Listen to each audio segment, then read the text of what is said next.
Good morning, everybody. This is Liquid Kenobi here, and right now, Dragon Age: The Veilguard has gotten a lot of controversy. What has been happening with them, bro? I mean, of course, this game is not dark at all. They uh, they did some changes in the characters build up. If you want to make them a male or female, but no, you don't. You can remove their top scars, which means you can remove a woman's breasts and make that person to a queer, bisexual, and all that nonsense, and then change their pronouns. It's just ridiculous of what they have done to themselves. And now, the Dragon Age Veilguard Creativity Director explains why player choices in Dragon Age Origins and Origins 2 will not influence Veilguard, which right now we're going to see what is going on with this and see what they're talking about. So let's take a dive into this. Elper spoke with IGN where he explained why the choices players made in those games will be ignored. Our philosophy when it comes to interrogating class player choices and world states is wherever possible we want to avoid contradicting that what has happened before. We never want to invalidate your choices, he stated.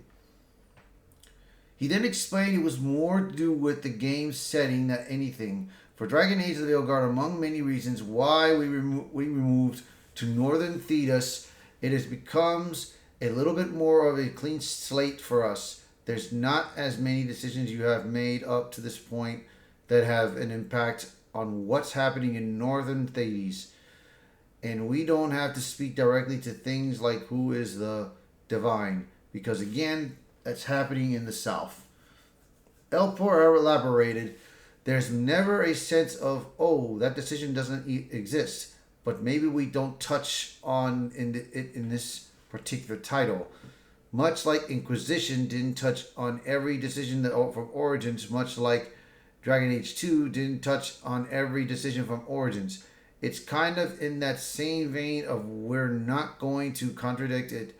We just may not always reference it directly. He concluded, we don't want to ever imply that a decision is the wrong decision and the right decision, and we might joke about things like, oh, let the charges die. Chargers die.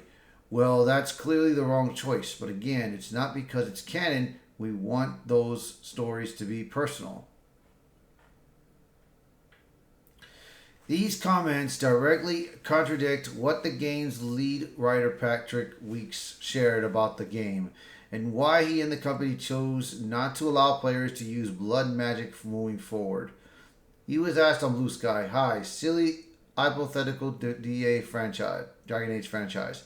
Are player specs like Shapeshifter, Bear, Bard, Blood Mage unlikely to return to the series? I know they're not in the Dragon Age Veilguard, but I also know they're probably not probably too resource intensive anyway. Either the Magic Bard and DAI Dragon Age Inquisition was cool, and HC Bard Hawktie. That's weird. Reeks responded, never say never. Blood magic is unlikely because we've shifted it from a power boost to really being the key to a lot of nasty stuff. We aren't interested in having heroes do. The others just needs the right game.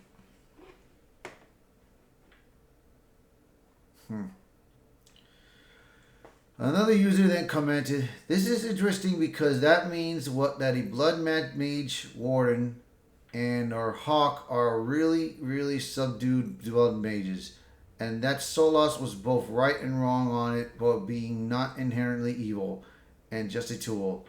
Weeks replied, I think it can be ethically neutral if you only use your own blood, but after seeing it used as a required part of the mind control and demon binding in Dragon Age 2 and Dragon Age Inquisition, it's just not a road we want the hero to walk right now. Weeks also questioned by another user, do you think we will ever turn back to being allowed to do nasty stuff again? What I always loved about Dragon Age Origins and 2 was that you were able to roleplay a complete asshole anti-hero. The good guy here the good guy hero is such an overused top trope. Weeks answered, hero is not a complete asshole anti-hero. It's not a single trope. We give you different ways to play Rook in Veilguard, but stuff we've set up as corrupting. Lead, lyrium, blood magic is mostly reserved for the villains this time for clear storytelling. Might be different in future games. If it was not already obvious, Weeks went on to confirm that blood magic and blood mages would still be in the game, but it's not a path or an ability that the player can't shred or use. Once one user asked, "I'm wondering, does this apply on only to Rook, or will there not be any more morally gray, sympathetic blood mages in the game?" The series has given us several interesting blood mages like Meryl and Joan, among others, and I'd love to see more of those nuanced explorations in other characters.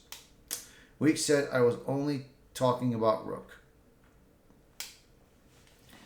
He did go on to indicate that BioWare is exploring options for reintroducing a similar gameplay style to blood magic.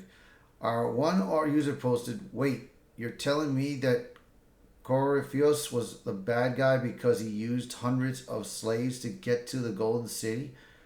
I'm so upset right now. Sarcasm to the point of being a singularity? Yeah, I wouldn't want a hero, even a nominal one, that would do stuff like that."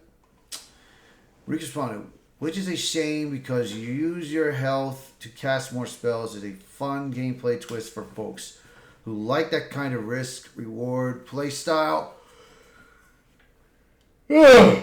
Sorry. "We might find other ways to get that, just not blood magic for the hero for now." With it, while the developers can talk about player choice all they want at the end of the day, Weeks' comments about blood magic proves they do not really care about player choice. This is also reflected in how the game has made all the characters pansexual. Jesus Christ, dude. Game director Corin Bush, a man pretending to be a woman, made it clear to IGN that players have no control over whether the characters in the game begin engaging in disordered relationships. He explained, "For instance, we saw Harding. I might be playing a straight male character while flirting with her, but I choose not to pursue a romance.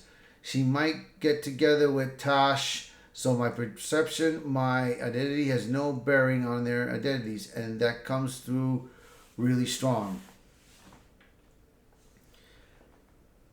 As far as what the game will have when it comes to past decisions, players have made it for their Dragon Age stories. IGN's Alex Stedman explained, "The Veilguard, meanwhile, will allow players to select a few story decisions via tarot cards in the Adventures Past section of the character creator where you can remake your Inquisitor." He added, "Those decisions are who your Inquisitor romanced with the option genders and lineage locked in the same way that they were in Inquisition, whether or not you disbanded the Inquisition, and whether you vow to stop Solas or save him." Okay, so what they're doing is, what they did was they took away players' choices to be who they want to be. Like, do you want to be a straight guy? Do you want to have a romance with a woman? Or a romance with a man? They have given away their choices. So, especially when you want to do your... Jesus God, I don't believe this. Well, this is really dumb, man, for what they've done to themselves. So, for the Dragon Age fans they're either that don't like the idea of what they're doing with Veilguard, I understand your grief. I understand your frustration, bro. And I'm not to blame, you guys. Well, that's going to be it for this video. You guys let me know what you guys think. So if you like the video, hit the like button. Share this video. Post a comment below. Let me know what your thoughts are. And if you're new to the channel, please hit that subscribe button for me. All right, guys. You have a good morning. Bye for now.